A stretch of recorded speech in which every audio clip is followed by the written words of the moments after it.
Sol 61.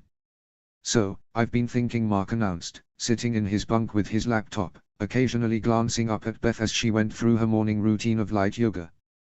Do I even want to know what you're thinking about when you're staring at my ass? She asked with a smirk, looking at him upside down from between her legs. If you didn't want me looking, you would have done upward facing but in the other direction, he retorted shamelessly. Beth laughed as she shifted into what Mark called the sprouting potato. So what were you thinking about?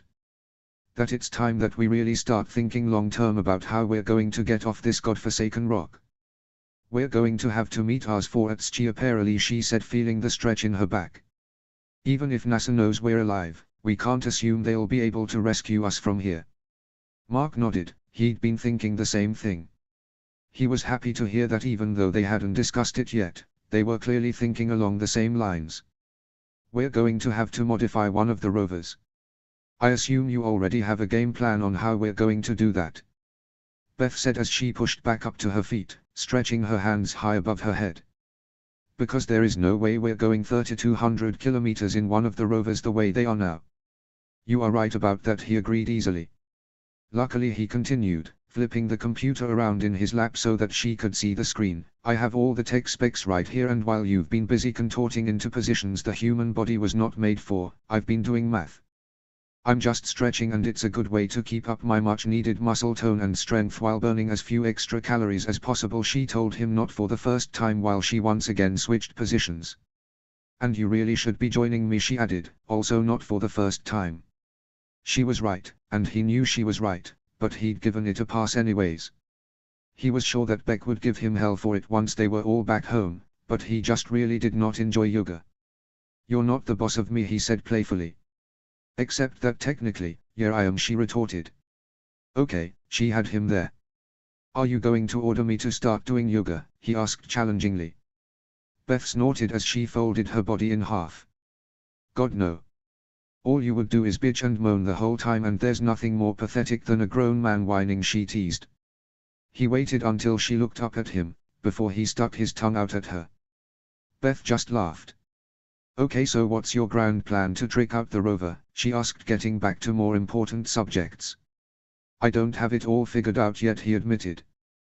That's okay, we have almost 4 years to workshop it, she interjected encouragingly, as she sat up and crossed her legs, done with her stretching for one day.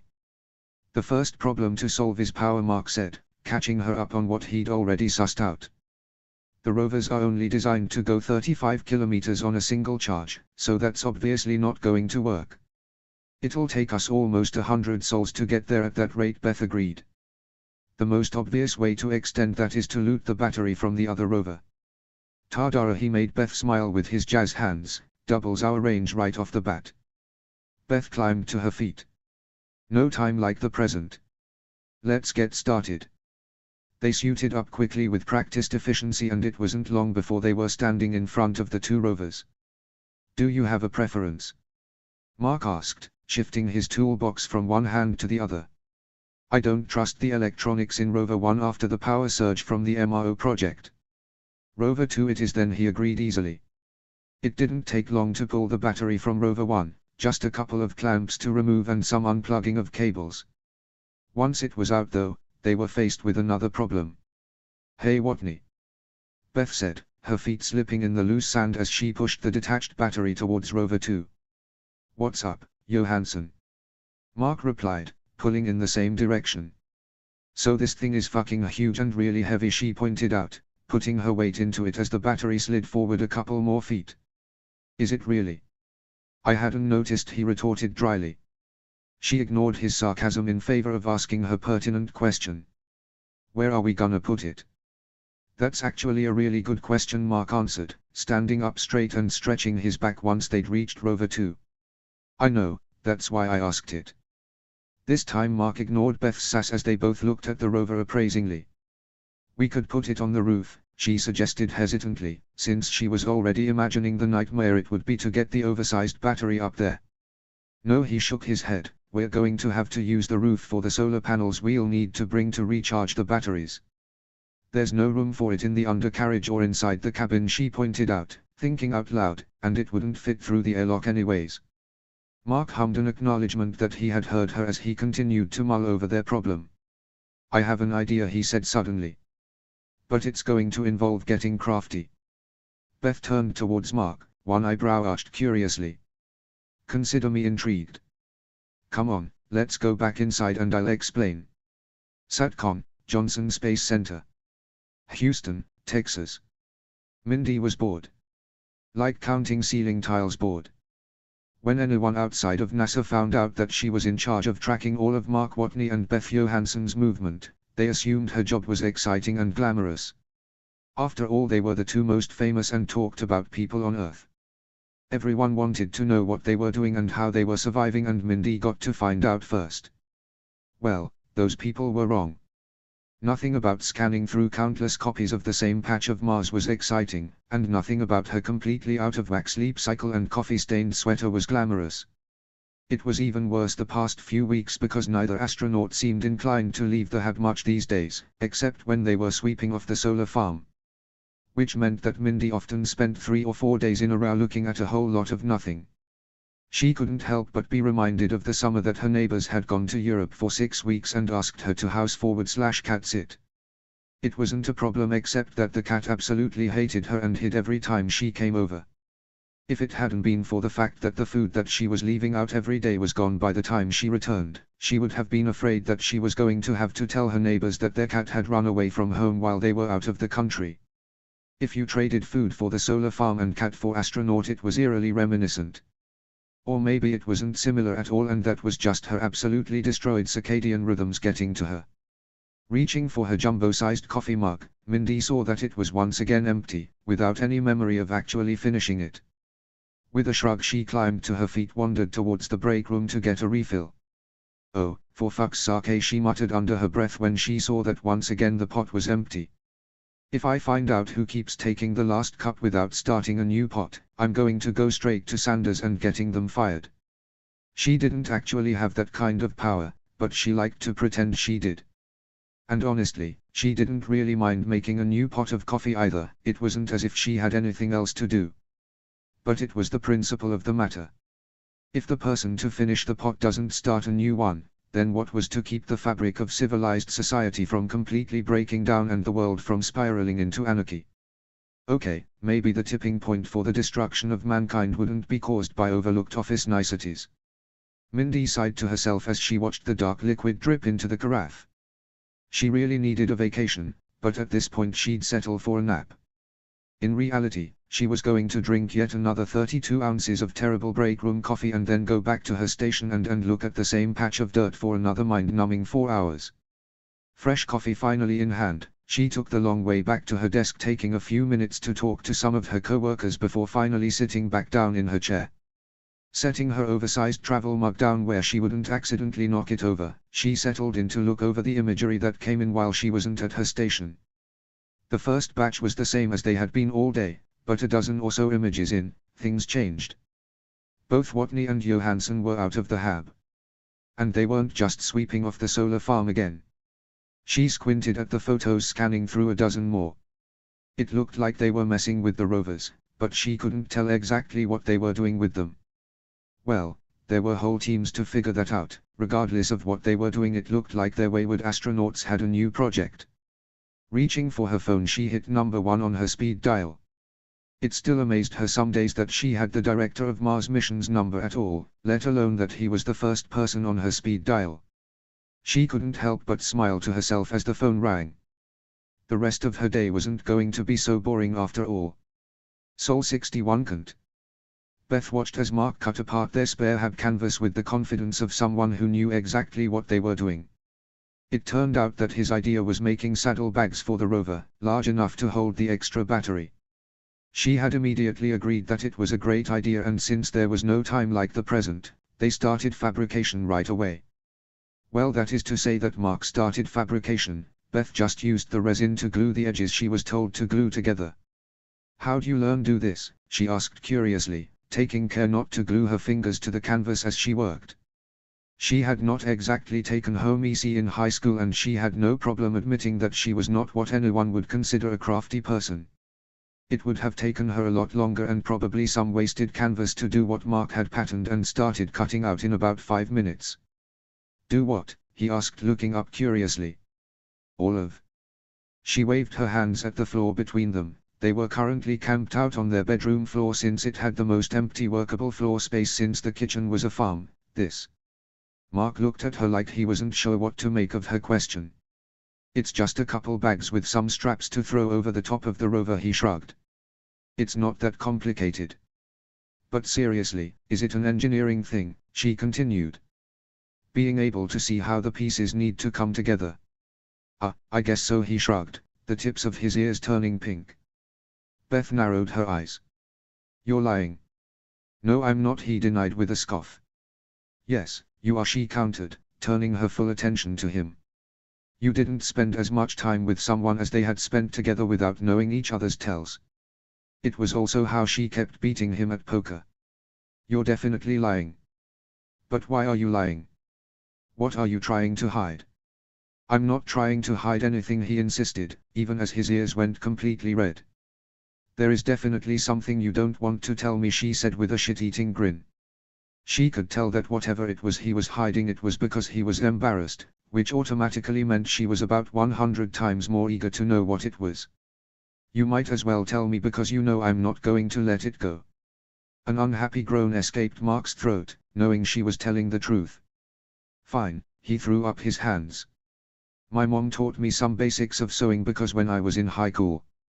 When you were in high school, you what? She prompted when he trailed off. I used to exminospatunvention. What was that? She asked when he didn't do much more than mutter under his breath. Maybe this time in English. When I was in high school I used to make my own cosplays and go to conventions, he admitted with a sigh, resigning himself to Beth's inevitable reaction. She didn't disappoint. What? She exclaimed, her face bright with excitement.